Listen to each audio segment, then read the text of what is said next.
Estamos entonces finalizando en esta semana y la que viene después del receso esta discusión sobre la sociedad de masas, ¿no es cierto? Y cómo entender también esta noción que se llama sociedad de audiencias. Y vamos a mirar el tema del enjambre, que es una noción asociada, ¿no es cierto?, al texto de Byung-Chul Han. Ya espero probablemente la primera clase cuando volvamos del receso. No sé si alcanzamos a verlo hoy día. Habíamos quedado en la clase anterior hablando del tema del cine mexicano. Yo quería mostrar algunos ejemplos del cine mexicano con algunos cortos de Cantinflas, pero no sé si no lo vamos a alcanzar a hacer porque tenemos que ir avanzando con esta discusión de los otros temas, como la sociedad de audiencias. Pero sí, bueno, yo les puedo mandar las referencias para que vean, son unos cortos pequeños, no es la película completa, para que vean cómo se ve reflejado ahí también lo que vimos en la clase anterior, la cultura popular urbana de México, y también esos aspectos vinculados a las identidades que se van construyendo eh, en el cine. Y eso es un reflejo también de lo que pasa en otros países de América Latina, y además se proyecta hacia todo, literalmente, ¿no es cierto?, hacia todo el resto de América Latina. Entonces, así que no lo voy a ver con tanto detalle, lamentablemente, pero es un tema que es muy relevante para entender cómo se forma la sociedad de masa, el cine, a eso me refiero. También está el deporte, también está la música, y no lo hemos estado revisando con tanto detalle porque este curso es más bien introductorio. Bien, hoy día entonces vamos a mirar otro de los ámbitos que se han estado entendiendo, digamos, para pensar, analizar y estudiar también historiográficamente la sociedad de masas, que tiene que ver con lo que se llama, ¿no es cierto?, la sociedad de audiencias, como está la lectura, como fue la lectura de las organizada para la semana anterior. Desde los años 70, entonces, del siglo pasado, se comenzó a estudiar no solo cómo se forman los grupos, que es una de las ideas que tiene que ver con estas identidades, sino cómo se van conformando. Y ese creo que es un factor bien relevante para entender este tema. Lo que nosotros llamamos audiencias, y lo que vamos a llamar después el enjambre, siguiendo a Han, son justamente formas de entender, no como un grupo es, como si tuviese una suerte de identidad, digamos, original o permanente, eh, ni mucho menos, digamos, sino que se ve cómo los grupos se van formando a sí mismos. O sea, tiene, ¿no es cierto?, un aspecto relacional totalmente asociado a ciertas circunstancias, ciertos momentos. Es como, diríamos hoy día, es como algo virtual. Vamos a poner algunos ejemplos para que lo vayamos entendiendo. Bueno, yo parto acá también de teorías sociológicas como Latour, por ejemplo, que define lo social como flujo, como cambio constante, y también como algo relativo.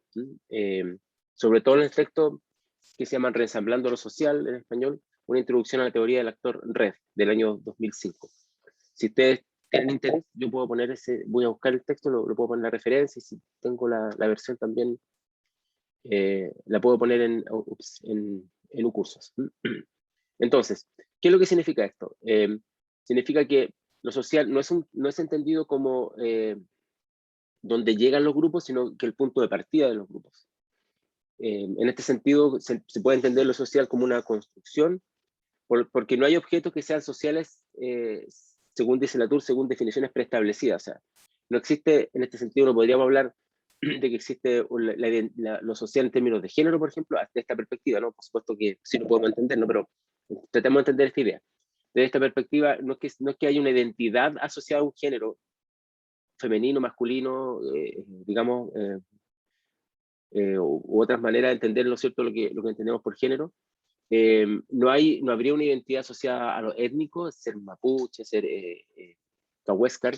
No habría una identidad asociada, ¿no es cierto?, a ser de una clase social, por ejemplo, de la clase media, la clase alta, o de la clase más, digamos, más empobrecida, digamos, en términos económicos, sino lo que hay, efectivamente, esos grupos existen, pero esos grupos no existen en sí mismos como, como una forma previa, digamos, sino que esos grupos se van formando.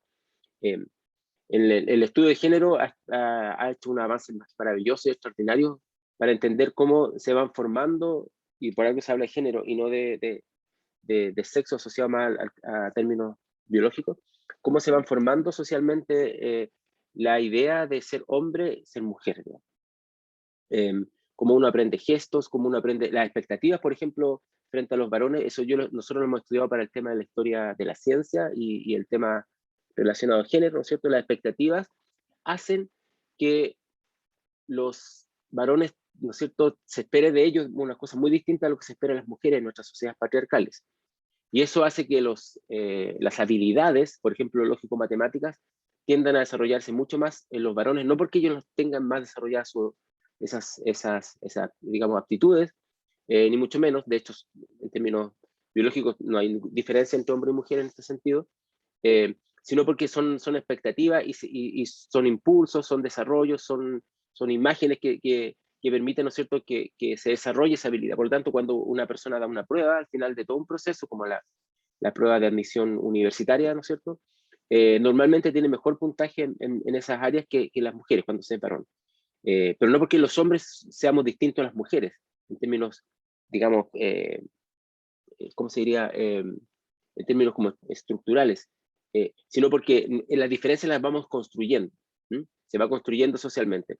Por eso es importante, ¿no es cierto?, antes que estudiar las llamadas fuerzas sociales, las causas sociales de algo, ¿no es cierto?, o el reino de lo social, ¿no es cierto?, hay que estudiar cómo se va construyendo lo social, cómo se va, como dice Latour, cómo se va ensamblando. ¿M? Lo que hay que estudiar es lo que él llama las asociaciones entre actores. Eh, cómo se asocian, y por eso es que habla del reensamblaje, o el reensamblaje, que es una teoría, pero cómo se ensambla lo social. Bueno, no sé si queda claro esta perspectiva de estudiar no lo social como si existiera en sí mismo, sino cómo se va formando. ¿Podemos dar algunos ejemplos? ¿O se le ocurre a usted alguno?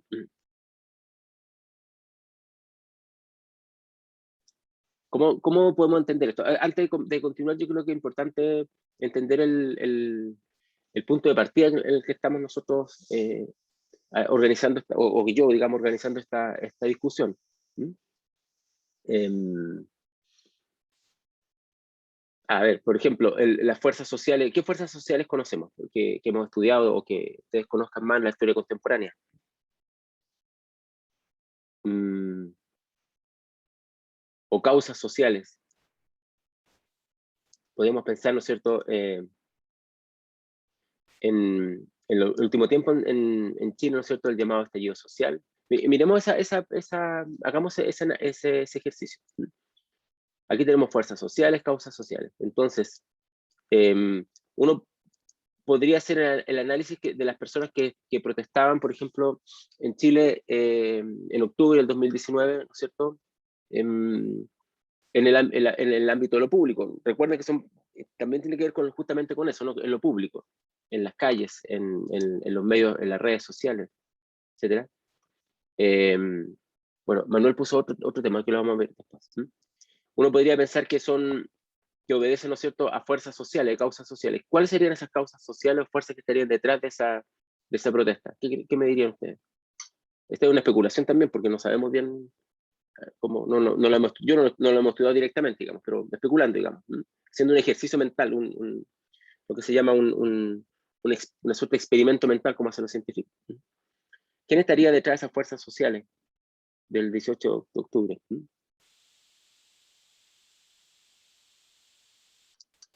Me imagino que tendrá alguna idea. ¿Qué es lo que estaría detrás de ellos? De las protestas de octubre del 2019 en Chile. Teóricamente, digamos. ¿Cuáles serían las causas de eso?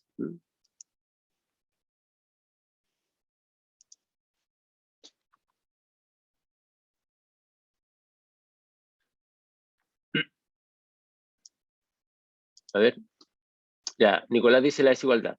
Entonces uno podría pensar que la desigualdad, que es digamos, una dificultad, un problema, evidentemente, que afecta a ciertos grupos, ¿no es cierto?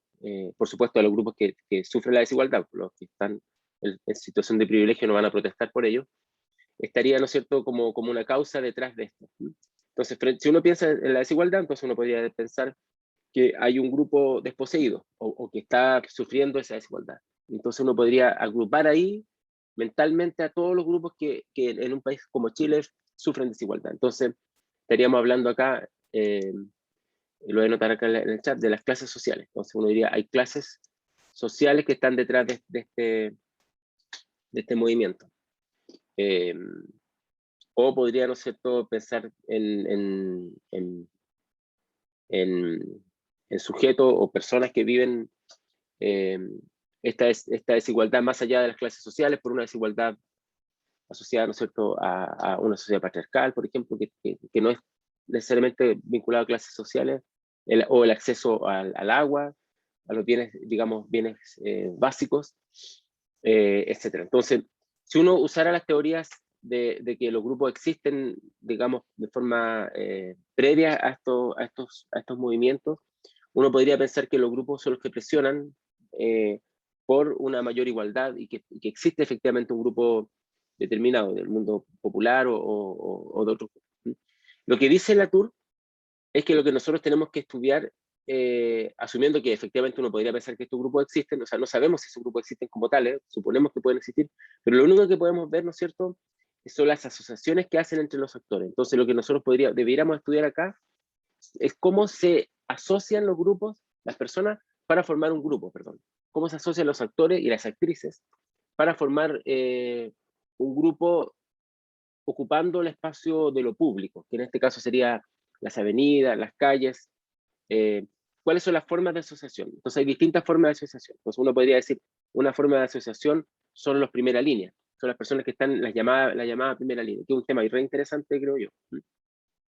Entonces, ahí uno podría ver, por ejemplo, bueno, están encapuchados, no sabemos exactamente qué personas son ni no las podemos entrevistar, aunque teóricamente hay algunos que dicen que han hecho estudios, pero eso no tiene ninguna validez estadística, creo yo, ¿no? Entonces, esto es totalmente especulativo, en todo caso, estoy especulando así de una manera terrible. Vamos a pasar después con lo que dice Joaquín y Manuel, pero para terminar con esto. Entonces, uno podría pensar, ok, está la primera línea ahí, entonces uno podría ver que se forman como asociaciones entre actores, primero por los códigos vestimentarios que utilizan. Las máscaras, no, ¿cómo se llaman? Las capuchas, ¿cómo se llaman? Le dicen en Chile. Usan toda una estética, creo que lo hemos conversado, una estética bueno, según mi perspectiva, una estética de cómics también, porque usan escudos, es como que van a la pelea, ¿no? Armas, digamos, en el sentido de armas de defensa, o que está tomada de distintos ámbitos de la cultura nuestra de medio, digamos. Viene de las protestas que se hacen en Hong Kong, que también son jóvenes, bueno, son jóvenes de partida, no, hay que tener capacidades más o menos físicas como para estar ahí, y los que somos más viejos probablemente no lo podríamos hacer. Son más hombres que mujeres. Yo tengo la impresión, porque no podemos verlo, pero tengo la impresión que más algo de la virilidad masculina, como una suerte de demostración, etc. Ahí uno podría mostrar un conjunto de asociaciones para entender cómo este grupo se reúne y cómo este grupo actúa. No es que este grupo existe, sino que no que viene de un lugar determinado, sino el momento en que el grupo está en la calle y se reúne, y también las maneras que lo hace para reunirse a través de las redes sociales, que sabemos que es así, o a través de toda una estética, en fin, hay todo un cuento que uno podría hacerse un poco al respecto. Entonces, yo en esta perspectiva podría decir que no se estudia este grupo llamado Primera Línea como un grupo en sí mismo, sino que es un grupo que actúa en la medida en que se asocia entre sí.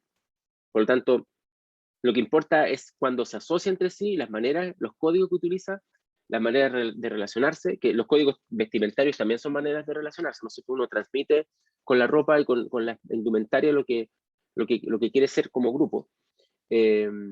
Y lo estudiaría de ese punto de vista. Entonces, es un punto de vista un poco ortodoxo o un poco heterodoxo, tal vez para las perspectivas que uno cree normalmente que los grupos existen en sí mismos, ¿no? Después hay otros grupos que Manuel nombraba, ¿no es cierto?, son los obreros y los sindicatos, claro. Entonces, el movimiento sindical sería un conjunto de asociaciones, que es un movimiento que tiene un contenido político, no solamente partidista, político en términos más amplios, y que también está asociado a varios criterios de asociación, digamos, de nuestra sociedad patriarcal. Normalmente son hombres más que mujeres los que dirigen esos grupos, aunque ahora afortunadamente han habido cambios. Tiene al igual que la primera línea, también todos esos grupos de poder tienen están marcados por una perspectiva masculinizada, de cómo se entiende en términos de nuestra cultura masculina lo que es el poder. Entonces también uno podría ver así. También tienen códigos, digamos, tienen banderas, utilizan los mismos sistemas de asociación, banderas. En otros países yo he visto los sindicatos, por lo menos lo que yo he visto en Alemania, que donde estudié y he estado tanto tiempo, porque se hacen en estas fechas, de hecho, siempre se hacen protestas siempre, ¿no? En estas fechas se ve la tarifa de los trenes, entonces los trenes se paran durante unos días, y cuando paran todos, por son sindicatos que son de todo el país. O sea, no es como acá que los sindicatos hacen un paro y después alguien incluso creo que hasta legales, no lo sé bien, los pueden reemplazar. O sea, en países como Alemania, sindicato es sindicato, o sea, no, nadie reemplaza a nadie, y si no hay tren, no hay tren, y te quedas sin viajar. Y ahí también aparece la indumentaria, hay una asociación que se llama Verdi, de hecho, tiene un nombre como el músico, que sería como ¿cómo se llama acá en Chile? La CUT, ¿m? La Central Unitaria o de Trabajadores, o Única de Trabajadores, no sé cómo se llama ahora. Entonces ahí también hay todo un conjunto de elementos que se articula en la asociación misma, pero no sabemos de quiénes son, de dónde vienen. Pueden ser sindicatos de distinto tipo, que no necesariamente están asociados a las mismas luchas, digamos. Hay unos sindicatos que están peleando siempre por aumentos tarifarios normalmente, pero también por otras condiciones de vida distintas, y hay otros sindicatos en Chile que pelean por un bono de 15, 20 millones, digamos, de pesos, digamos. Entonces son un poco distintos, pero sí hay un tema de asociación. La organización de los estudiantes secundarios es re interesante, porque también un grupo de asociación que uno podría ver cómo se une. También usan códigos, obviamente el ser joven ya es un elemento vinculante, porque la juventud, ¿a qué está asociada la juventud? En términos así culturales. Estamos especulando, disculpen que esta parte es como bien especulatis del curso, digamos. Pero si especuláramos nosotros, ¿a qué está asociada la juventud como forma, qué características uno podría asociar con la juventud?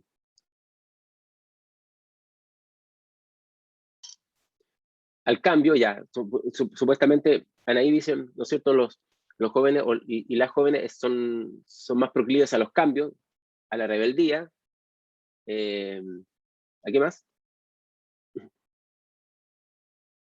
Particularmente eso, ¿no? Entonces, uno podría hacer a una nueva generación, a lo nuevo, ¿no es cierto? A lo nuevo, al hacer cosas diferentes, digamos, como ustedes lo dicen, uno asociaría los adultos, digamos, seríamos todo lo contrario, digamos, seríamos lo conservador, ¿no es cierto? Seríamos lo tradicional y seríamos los viejos, digamos. Entonces, ahí está la idea de renovación. Y también hay una cosa que ustedes no nombran respecto de los jóvenes, que tiene que ver un poco con lo que puede traer la nueva generación. ¿Qué cosas trae una nueva generación cuando puede, ¿no es cierto?, cambiar, por ejemplo, pedir cambios, o no sé, en la política o donde sea, o en la ciencia, o donde ustedes quieran, donde ustedes se ubiquen, digamos. Eh, Aparte de generar cambios, de ser rebeldes, de mostrarse como algo nuevo, porque evidentemente son jóvenes, ¿a qué otro valor está asociado? Son valores, digamos. ¿Sí?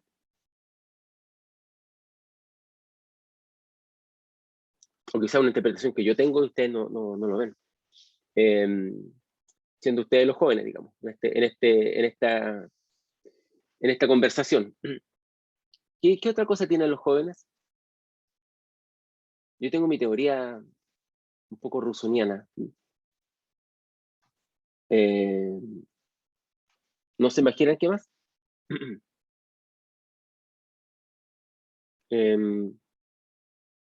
Ya, el reemplazo, claro, reemplazan a los más viejos, sí, eso está claro.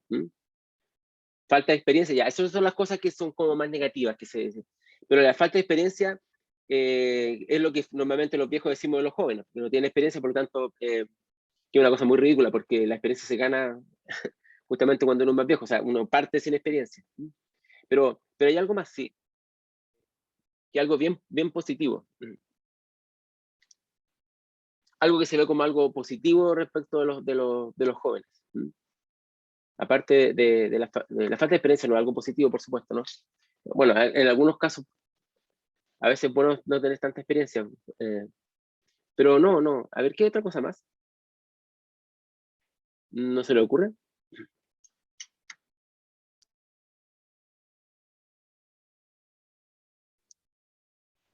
Bueno, yo creo que, pero tal vez estoy especulando demasiado, en todo caso. Vamos a volver a la PPT. Yo creo que uno de los elementos que también se asocian con los jóvenes es una especie a ver, ¿cómo lo podría decir? No es como, no es como bondad, ni mucho menos, ¿no? Pero es como que no han pasado esa experiencia también, ¿no es cierto? Tiene que ver con el hecho de las malas prácticas, ¿no es cierto? Ellos son reemplazos, son nuevas generaciones, porque también traen eso, son ideas, gracias. Oye, es que en la mañana, y ahora ya como que se me acabó la cafeína, parece, porque me acuesta. Como dice Noemi, son idealistas ya, eso, son idealistas, piden un mundo mejor. La famosa frase del mayo del 68, seamos realistas, pidamos lo imposible, todo ese tipo de cosas, ¿no? O sea, querer cambiar el mundo, o sea, ser completamente, incluso diría una suerte de ingenuidad, una ingenuidad de decir, no, cambiemos el mundo, seamos mejores personas, no contaminemos el planeta, seamos iguales, a que seamos iguales entre hombres y mujeres, pedir cosas que no hay ahora, y que los viejos normalmente dicen, no, va a ser difícil, ¿cómo? Si el hombre siempre ha sido así, la mujer siempre ha sido así, ¿por qué tenemos que hacer cambios? O por qué tenemos que reciclar la basura, por qué tenemos que cambiar, ¿no es cierto?, el automóvil grande que gasta, ¿no es cierto?, petróleo por andar en bicicleta, o por qué tenemos que ser vegetarianos, si la carne es tan extraordinaria, por qué tenemos que dejar de hacer asado. Entonces, hay una cosa que un poco aparece en la juventud, y lo del alimento es bien interesante también. No sé si ustedes son vegetarianos o veganos, los que están acá. Yo lo veo en la generación que conozco, de mi hijo, digamos, también, ¿no? Y es probable que una parte importante de ellos sí asuman esta idea ideal de cambiar el mundo, por ejemplo, eligiendo la comida. La comida es una cosa extraordinaria. O sea, la comida que tú vas a elegir es lo que puede cambiar el mundo, lo que puede generar, ¿no es cierto?, cambios a partir de tu dieta alimenticia, de cómo tratar a los animales, en fin. Es toda una cosa, un idealismo eh, que también es muy al revés, también, o no al revés, sino que al mismo tiempo idealizado por la gente mayor, que muchas veces también idealiza a los jóvenes como que son una especie de bon sauvage, ¿no es cierto?, rusoniano que va a traer una idea como, digamos, de depuración, no perdón, depuración, de purificación, más bien dicho. Entonces, ese es un típico conjunto que se va creando como una asociación entre actores, diríamos nosotros. Es una asociación que se crea y que con la idea de la rebeldía, de los cambios, ¿no es cierto? Se piensa también que son los únicos que van a hacer y posibilitar los cambios. De hecho, cada vez se pone la esperanza en gente cada vez más joven.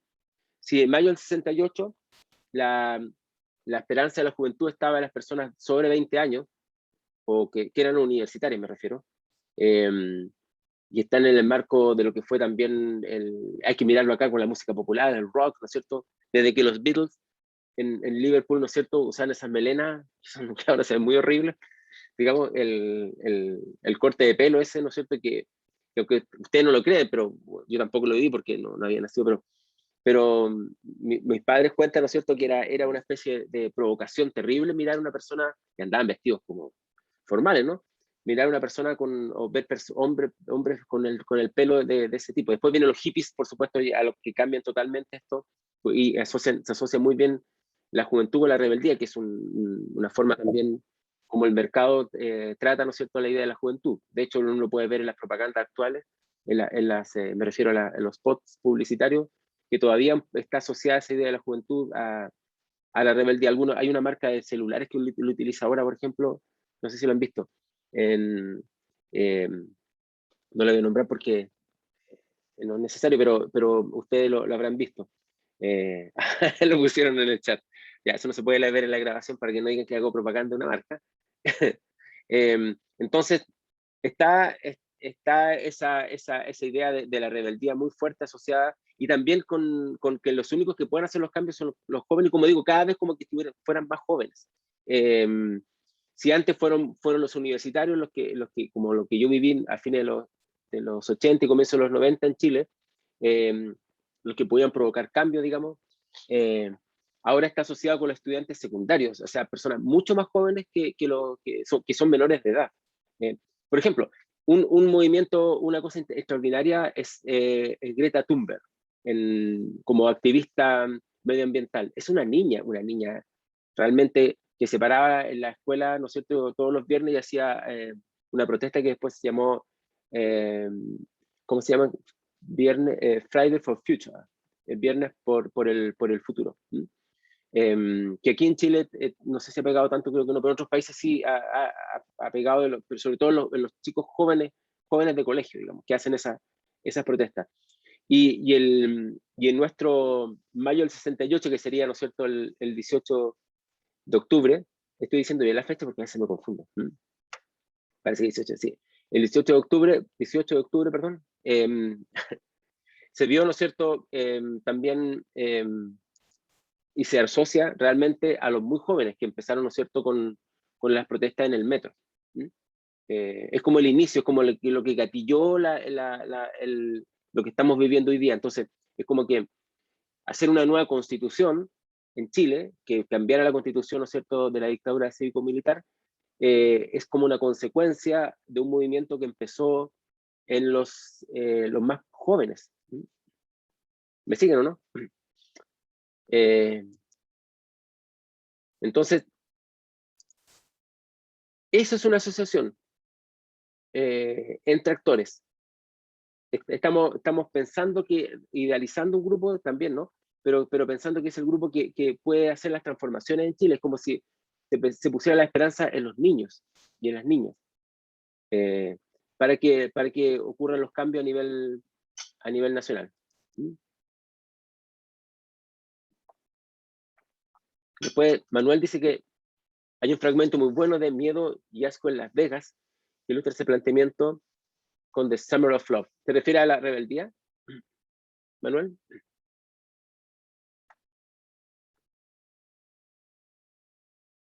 Ok, de la rebeldía juvenil. Pero lo que yo quiero decir es que esta asociación entre actores, que en los años 60, o sea, fines de los 60, 70, en todo el movimiento, después son los hippies en California, en los Estados Unidos y después en el resto del mundo, digamos, eh, asociado a una juventud entre 20 y 30 años, por así decirlo, ahora se corrió a menos de 20 años, menos de 18 años, de hecho.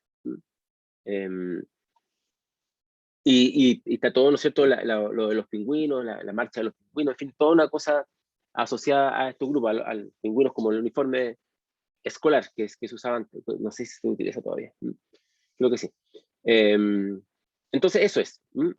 Eso es lo que yo quería que ustedes más o menos vieran, ¿no es cierto? Lo que tendríamos que estudiar ahora de esta perspectiva, lo que podríamos, no que tendríamos, porque esto no es un deber ser, sino que más bien es una propuesta metodológica, por lo tanto, como toda propuesta puede ser aceptada o no, es justamente la asociación entre actores y actrices. No miremos ya a las masas como algo que realmente existe, sino que vemos a las masas como algo que existe en la medida en que se asocia, que se agrupa. Y aquí entonces donde tenemos la posibilidad de estudiar lo que se llama las audiencias, una comunidad interpretativa, la actividad de las audiencias, la recepción televisiva, yo diría no solamente recepción, ahora la audiencia es mucho más, más amplia que ello. Esto también se ha asociado con lo que se llama, ¿no es cierto?, el consumo cultural, como Néstor García Canclini lo pone, o los frentes culturales, o el uso de los medios con Martín Barbero, que lo hemos estado leyendo acá en clases. Entonces, las masas no son grupos simplemente pasivos, ¿no es cierto?, que son afectados o que reciben cosas, sino que ellos consumen. Y la palabra, ojo que la idea de consumo acá, lo voy a marcar acá, consumir, no se le explica solamente en términos concretos comprar algo, aunque evidentemente se refiere a eso, sino que es mucho más amplio. Consumir es como adquirir algo, tomar algo prestado. Uno también consume identidades, es un consumidor también a partir de esto, ¿no? Por ejemplo, la juventud, uno podría decir, claro, tienen menos poder adquisitivo, es como si no consumieran, digamos, pero sí consumen, porque cada vez que le hacen un like a algún video en Instagram, o que están, no sé si tendrán ustedes, creo que los viejos tienen Facebook ahora, ¿no? Es como que otra red social, que yo tampoco tengo, pero no porque sea joven, sino porque no lo tengo, o cuando un joven, ¿no es cierto?, escucha una música en Spotify, o cuando un joven descarga o ve un video en YouTube, ahí está consumiendo, porque en nuestra cultura contemporánea no solo se consume cuando uno compra algo, sino también, como se dice, cuando uno no lo compra es porque uno es el producto. Entonces uno también es parte del producto del consumo. ¿Mm? Entonces las masas, de alguna forma, son estas, ¿no es cierto?, las que están consumiendo. Y hay que mirarlo de esta perspectiva, hay que mirarlo, ¿no es cierto?, como algo activo. No simplemente que les ponen los productos ahí, sino que lo están eligiendo. Por lo tanto, el consumo va a ser una de las principales actividades simbólicas que hacen estas audiencias, que ahora son caracterizadas un poco de otra manera, no como grupos en sí mismos, sino que en tanto consumen. O sea, una suerte en vez de cogito ergo sum, consumum ergo sum, una cosa así, ¿no? Soy en la medida que estoy consumiendo. Entonces, lo que ustedes debieran ponerse a pensar, estimadas y estimados, ¿no es cierto?, es cómo ustedes consumen culturalmente, cómo ustedes están consumiendo, cómo ustedes están adquiriendo productos. Bueno, algunos los compran, evidentemente, que tienen que ver con los códigos vestimentarios. Ahora estoy viendo puras fotos así, pero si estuviéramos en la clase como normalmente, se podrían mirar a sí mismos y a sí mismas y ver qué tipo de indumentaria ustedes están trayendo en este momento. Si traen zapatillas tenis, de zapatillas, digamos, si usan pantalones de mezclilla, si usan lo que se llaman acá en Chile los polerones, esos que tienen un gorrito, si usan, digamos, también, bueno, también otros aspectos, ¿no es cierto?, vinculados con el código vestimentario también puede ser, no sé, estoy especulando, pero por los tatuajes, que ahora todos usan tatuajes, pero actualmente era como para un grupo. Los piercing, el usar teñidos de pelo, en fin, todos esos elementos que articulan, ¿no es cierto?, una identidad por asociación. ¿Mm? Y ahí estamos consumiendo también, entonces estamos construyéndonos como grupo. Acá Andrés dice, ¿no es cierto?, el pirateo, claro. En los videojuegos, los libros, las películas, bueno, es una parte también de cómo se va construyendo. Pero ahora, lo interesante es que en el pirateo uno pareciera que no está pagando, y eso es una discusión bien actual, digamos. Y también uno paga, porque hay propagandas. O sea, cuando uno descarga algo de forma ilegal, de alguna forma también lo está pagando. Bueno, podríamos, no lo vamos a discutir ahora, pero podemos pensarlo de esta manera. Bien, entonces, para poder estudiar esto, hay que mirar y hacerse la pregunta, ¿cómo se consume? Y eso es lo que ustedes podrían hacer para hacer este tipo de actividades, de trabajo, perdón. O sea, ¿Qué es lo que están consumiendo las personas que participan de las protestas, por ejemplo? ¿Mm? Las personas que participan de las protestas en la calle, ¿consumen algo o no consumen? ¿Han visto ustedes que en las protestas hay un merchandising, un mercado, digamos, de productos que están asociados a la protesta? El sistema capitalista es extraordinario porque siempre encuentra la manera de vendernos algo. Sí, por ejemplo, los pañuelos y las banderas. O sea, si hay una protesta feminista, hay pañuelos verdes, ¿no es cierto? Y banderas. Pero también he visto que venden poleras de estas t-shirts, ¿no? Poleras con cosas, digamos, dibujos, que son símbolos, por supuesto. Qué sé yo, venden también láser de estos que utilizaban los jóvenes en Hong Kong y se utilizan ahora en todas partes. También venden esos láser. Elementos para disminuir los efectos de los gases lacrimógenos. Máscara antigas, dice Nicolás. No sé si vendrán paraguas, no sé, no tengo idea. Pero hay todo, bueno, también agua. ¿Qué? Dice, hubo hasta recorridos turísticos por los lugares icónicos de las protestas de octubre. Ay, sí. Limones. ¿Qué es lo que es mente de tiburón? Andrés, ahí me perdí. ¿Es algo? ¿Qué es lo que es eso? No tengo idea. Bueno, en algún momento me dirán. La mentalidad del emprendedor. Ya, ok, ya, gracias. ¿Qué? ¿Carritos sopaipillas también en las protestas? Eso no lo sabía. Bueno, está todo asociado a... Pero claro, hay que hacer una diferencia. Por ejemplo, la sopaipilla, lo que sé yo, el agua es como un evento masivo, ya siempre se vende comida y bebida. Pero lo interesante es cómo venden adminículos, cómo venden productos que son parte de la idea de la protesta, de la rebeldía. O sea, nosotros también consumimos al ser rebeldes. Eso es bien interesante, como el mercado igual se encarga, es bien triste esto, pero el mercado igual se encarga de hacernos pagar. O sea, uno por ser rebelde, se compra una polera rebelde o se pone un piercing, qué sé yo. Igual está pagando. Y entonces, en ese mundo del consumo, que no tiene que ver solamente con las sociedades neoliberales, pero obviamente que tiene que ver con el neoliberalismo, pero sea en todas partes, digamos, incluso sociedades países que son de otras esferas políticas, digamos, también ocurre. Ahí es donde tenemos que mirar. Aquí tenemos que poner el acento entonces en la manera en que nosotros consumimos, no lo que pensamos, no en lo que supuestamente somos como grupo, que hombres y mujeres somos distintos, que de la clase alta son distintos de la clase baja, o de Santiago distinto, qué sé yo, de la ciudad del campo, no lo sé, ¿no? Sino más bien en cómo se consume. Y ahí entonces vamos a ver podemos ver cómo se construyen los grupos. Ya, ¿no es cierto? Hemos visto un poco la escuela de Frankfurt. Se ve, ¿no es cierto?, esto un poco distinto, ¿no?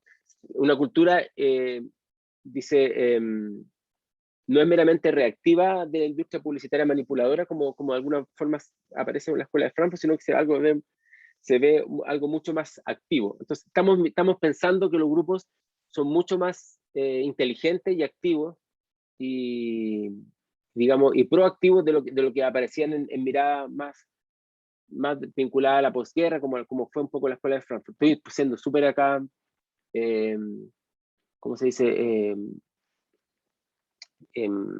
Tal vez generalizando demasiado cuando hablo de la escuela de Frankfurt. Ya de hecho, ya ese término es un poco complejo para defenderlo, digamos, si es que existió algo así, pero por lo menos algunas miradas construidas en ese momento en la Alemania de la posguerra, que están interesadas en la industria publicitaria, como lo vimos en esta clase, ¿no es cierto?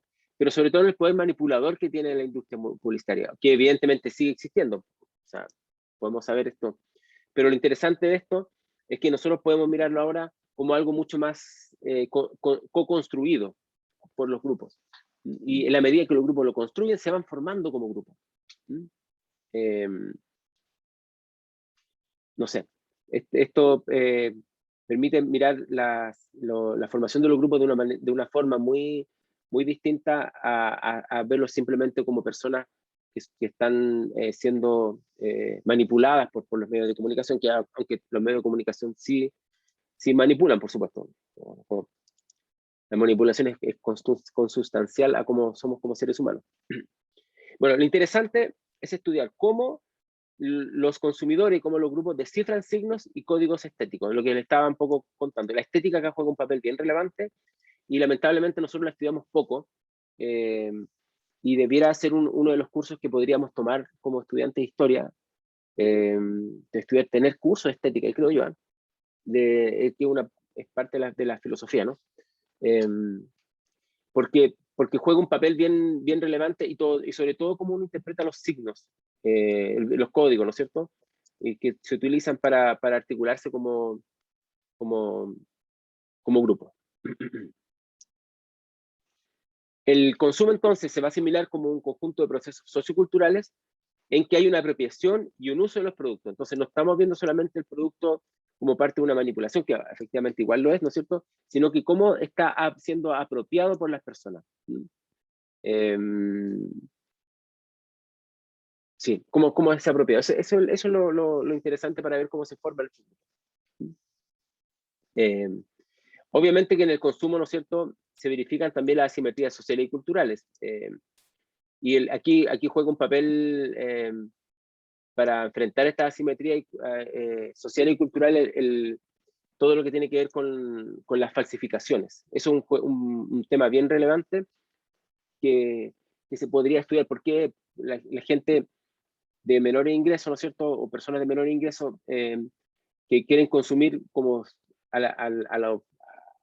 siguiendo los patrones, digamos, de las clases altas, pero consume objetos que pueden ser, ¿no es cierto?, falsificaciones. Y hay una industria falsificación. De hecho, la industria de falsificaciones en número es mayor que la industria que vende cosas genuinas, entre comillas, ¿no? No sé, una polera de un equipo de fútbol con un futbolista determinado, o ahora no se me ocurre qué, pero hay millones de formas de pensar en esto, ¿no? Principalmente objetos asociados a ciertos códigos vestimentarios, que es parte de la estética, digamos, como se puede entender, ¿ok?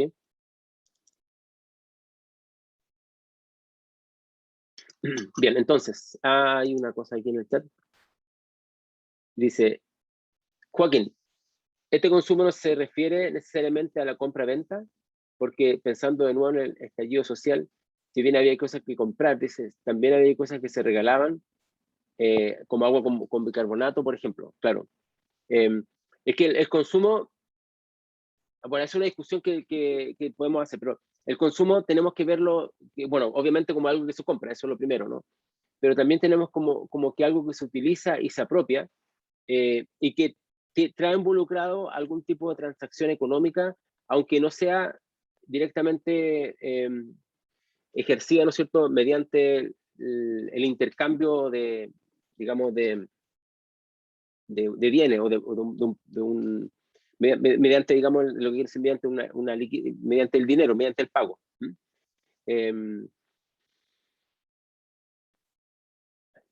Bueno, esto se ve claramente cuando uno piensa, por eso le mencionaba en el uso de lo que podríamos llamar que es lo gratuito en Internet. Entonces uno podría pensar, cuando uno utiliza algo gratuito en Internet, no está pagando, por lo tanto no está consumiendo, pero igual es consume.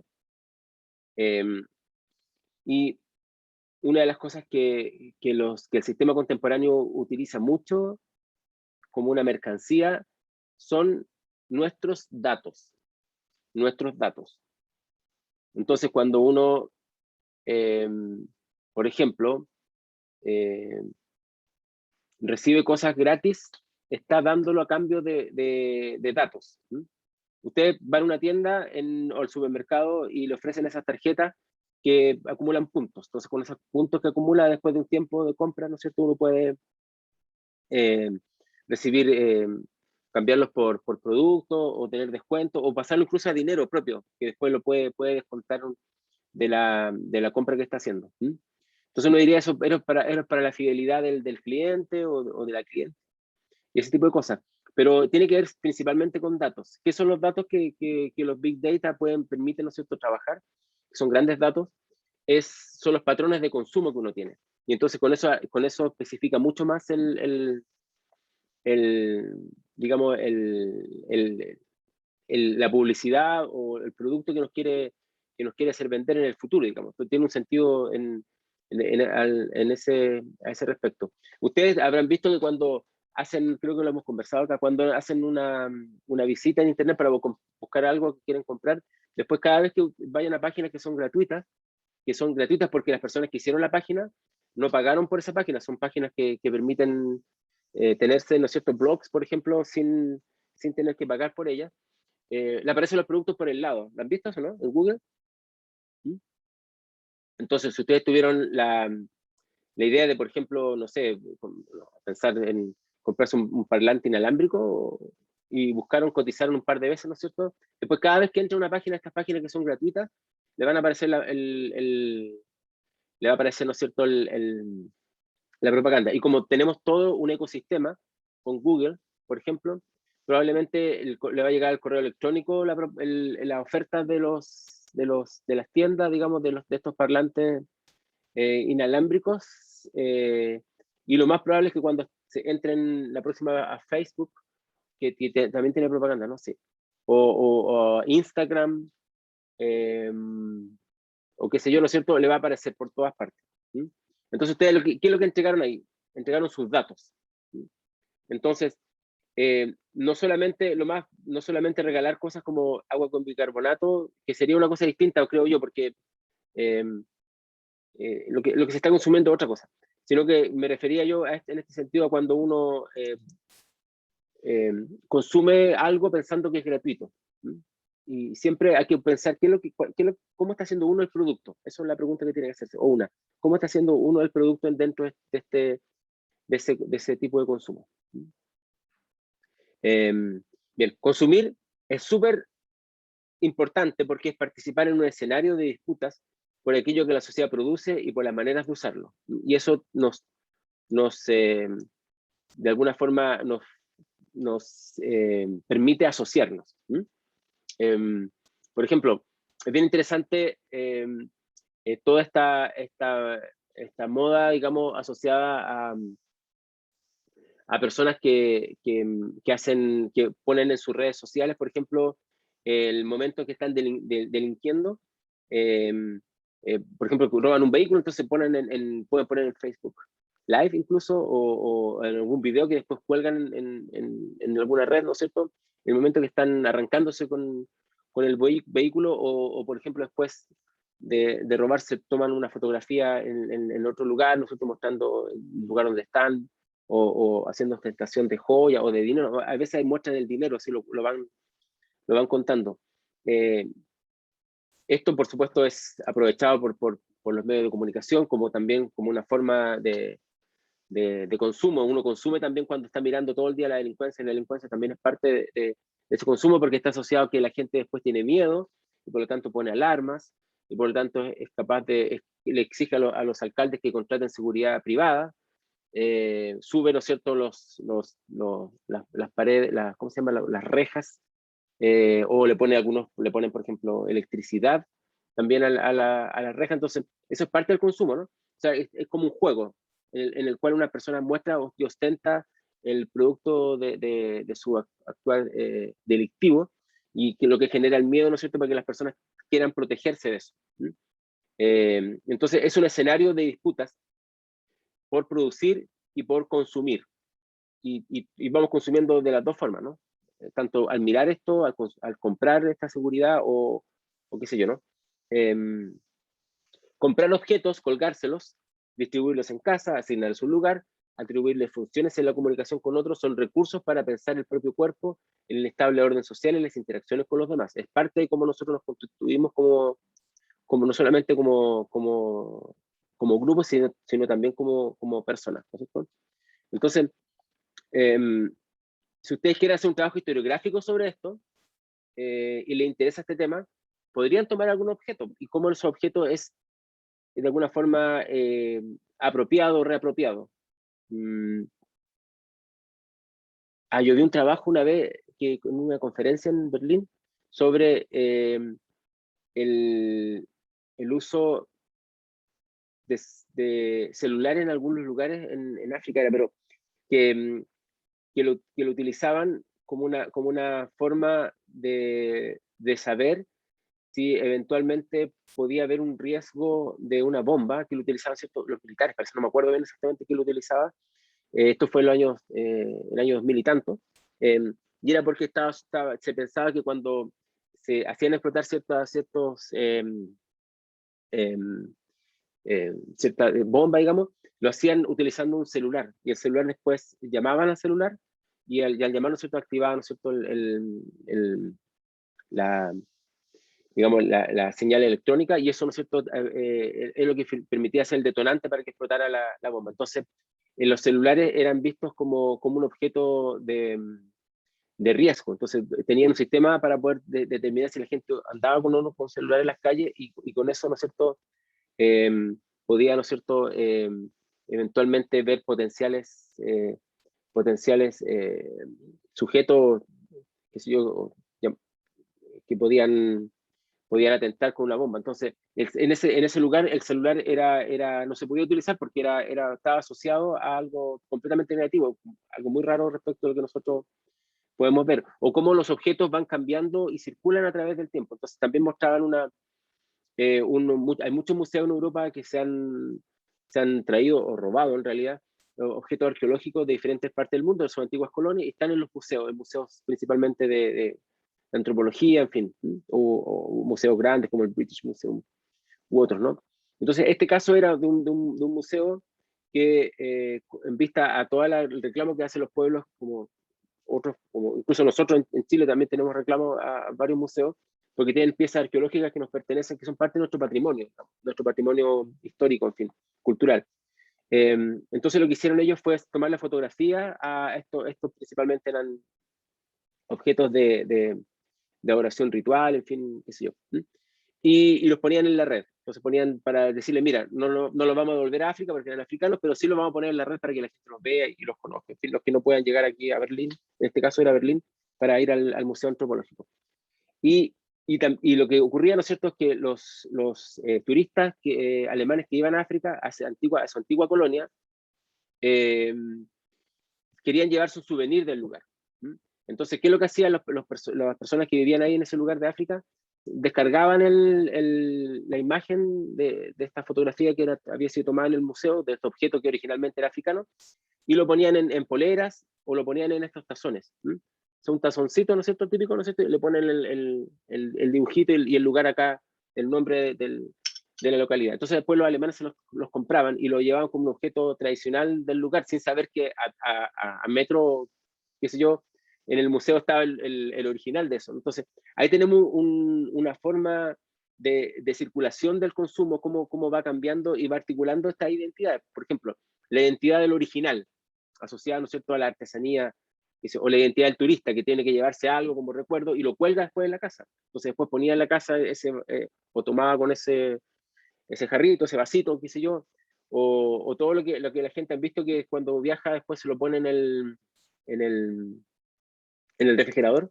¿Han visto que ponen cosas en el refrigerador después de recuerdo de?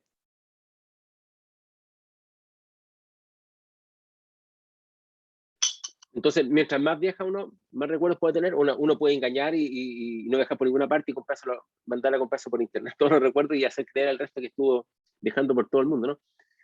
Pero eso es porque uno quiere de alguna forma, es parte de lo que podría decirse que es una manera de construirse como una identidad. La identidad de la persona que viaja, la identidad de la persona que es turista, la identidad de la persona que de pueblo originario, ¿no es cierto?, que le vende a otro algo de su patrimonio, etc. Así, así funciona. Entonces ustedes podrían estudiar esto, ¿eh? De hecho, en algún momento de su carrera como historiadoras o historiadores, ¿no es cierto?, y mirar un objeto, seguir en la pista del objeto. Yo hice una charla otra vez sobre esto, de cómo uno puede centrar su estudio historiográfico no en personas, sino que en objetos. Bueno, a partir de eso, ve cómo funciona esto con las personas, evidentemente, pero tratar de centrar en el objeto mismo, cómo se cuelga, cómo se mueve, cómo circula este objeto para entender cómo se va consumiendo. Bien, el medio de masas que sirvió al principio, digamos, para llevar de manera plena estos ideales, ¿cierto?, y de alguna manera satisfacer las aspiraciones de la cultura de masas fue la televisión. Perdón. A principios del siglo, la radio, por supuesto, también las revistas y el cine, como lo vimos en la clase anterior, pero la televisión es la que dominó durante gran parte del tiempo y hasta hoy día. Yo creo que hasta hoy día, a pesar de todo, ¿no es cierto?, la televisión sigue jugando, no el mismo papel, pero sí un papel relevante.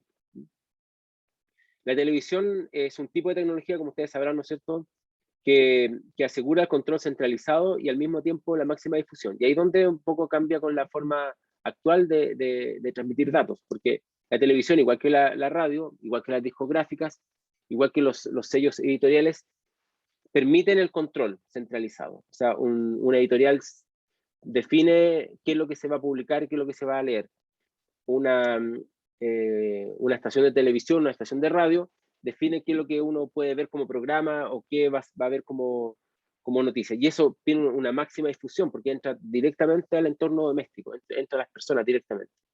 En la actualidad asistimos a un nuevo ensamblaje de viejos y nuevos hábitos, pensamientos, actitudes y deseos, y también viejos y nuevos rituales que se articulan en formas cada vez más complejas. El tema acá, ¿no es cierto?, es que las nuevas masas globalizadas ya no están frente a estos dispositivos monolíticos y homogéneos de la comunicación masiva, como era, por ejemplo, la televisión, como era la radio, como eran las editoriales que manejaban ¿cómo se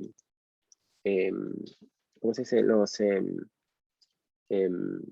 Bueno, la radio, ¿no es cierto?, las editoriales que manejan los periódicos, las revistas, sino que es una forma distinta de comunicación masiva, que es una forma interactiva que no pasa por un medio centralizado. Igual tiene un medio centralizado porque hay 4 grandes grupos que manejan todo, sabemos, ¿no?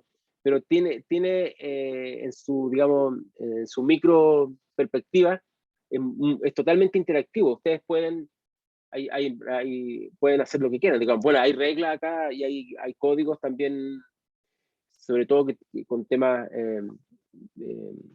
que pueden ser delicados, ¿no es cierto? Como, qué sé yo, abuso de cualquier tipo, ¿no?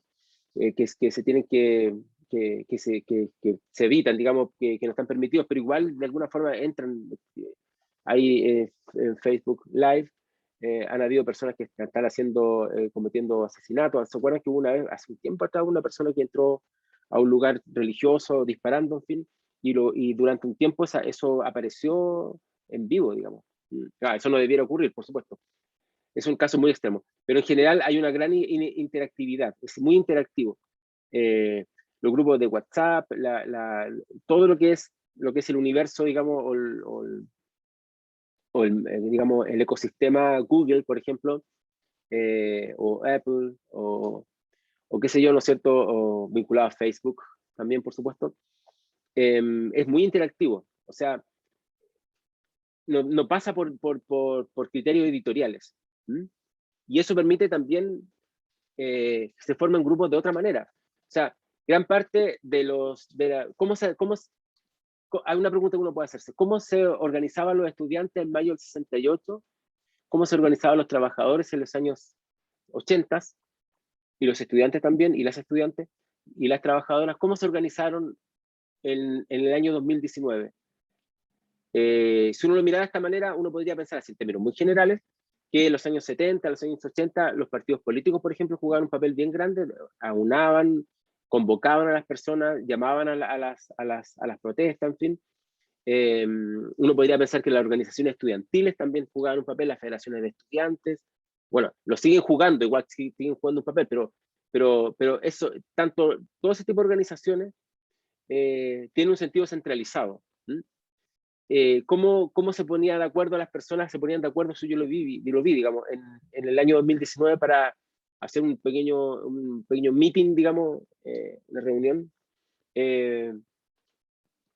cerca de su casa, digamos, una pequeña protesta.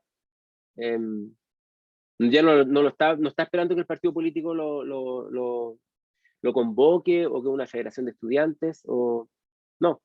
¿Cómo lo hace? A través de las redes sociales, ¿no? Y entonces eso le da una interactividad muy importante, muy interesante a la nueva forma de cómo nos articulamos políticamente. Tiene un efecto directo sobre la manera como se puede entender la política en la actualidad. Claro, y también todo, muchas cosas, la denuncia, por ejemplo, se podría denunciar la corrupción, se podría denunciar los abusos, los atropellos, pero ahora ustedes con una cámara grabando, ¿no es cierto? Pueden tener un registro que antes no existía. Bueno, todo esto tiene su lado complejo y negativo también, tiene sus dos partes, o sea, pero la parte que estoy comentando no, tiene que ver justamente con la posibilidad de organizarse de forma eh, no centralizada, por ponerle un nombre. ¿Mm? Y eso tiene que ver principalmente con la digitalización del mundo, que es el gran tema de discusión en la actualidad.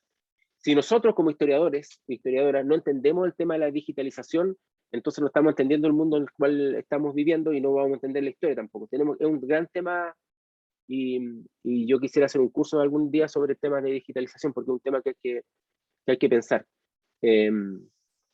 Si antes la homogeneidad integraba a las masas, ¿no es cierto? Ser obrero, ser estudiante, ser joven, hoy se distinguen justamente por todo lo opuesto, contingentes que merodean los horizontes infinitos de contenidos, como dice Han. Y esto es lo que él llama la sociedad del enjambre, y lo vamos a ver en la próxima clase, pero eh, como pensando en esta perspectiva, uno podría verlo en términos cronológicos. Entonces, a principios del siglo tenemos, ¿no es cierto?, de 20, digamos, tenemos un conjunto de medios de comunicación que centralizan la manera en que la información y los datos circulan. ¿Mm? La radio, las editoriales que manejan revistas, periódicos, ¿no es cierto?, la prensa escrita en general. Después viene la televisión, que va a ser casi durante todo el siglo XX y hasta hoy día, y sobre todo en el siglo XX, el gran medio de comunicación de masa, el cine, no lo mencioné, también, ¿no es cierto?